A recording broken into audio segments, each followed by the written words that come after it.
Biashara ya kwendia kimwiri ni imwe ya biashara iria ikoragwo inyitite thing'a mathaa-inĩ ma ũtukũ taũni-inĩ nyingĩ.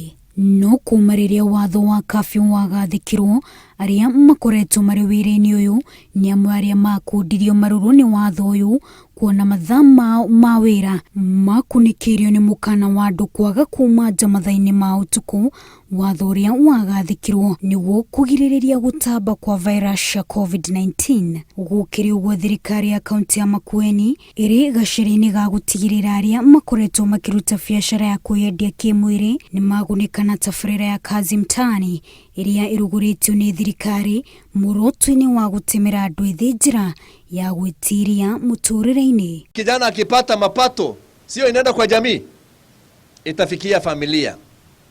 Na wale tumetarget, hata tumesema despite the age bracket ya 18 to 35, kuna wale pia wako vulnerable katika maisha.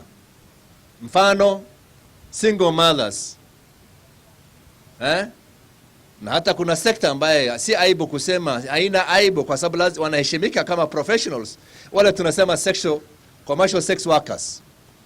Wakati unajua hakuna mambo ya kukaribiana, Kwa hivyo maisha mpaka iendelee. Hawa pia tumesema wahusishwe katika hii mipango. Ariothe makoretwo makĩendia kĩmwĩrĩ ĩrĩ ta gĩtumĩro kĩao kĩa biashara nĩ mahinyĩrĩirio maikie neti irĩ-inĩ rĩa kazi mtaani, na arĩ matigane na wĩra ũyũ ũrĩa wanĩkaga mũndũ mũtino-inĩ wa mĩrimũ ĩtiganĩte ũndũ ũmwe na mogwati mangĩ. Kazi mtaani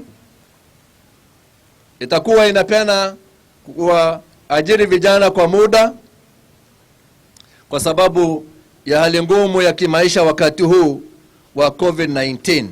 Ihinda-inĩ rĩu thirikari ya kaunti ya Makueni yugĩte nĩ gũteithĩrĩria arĩa matekuona kanya thĩinĩ wa tabarĩra ya kazi mtaani. Wanjiru Meta, Inooro TV.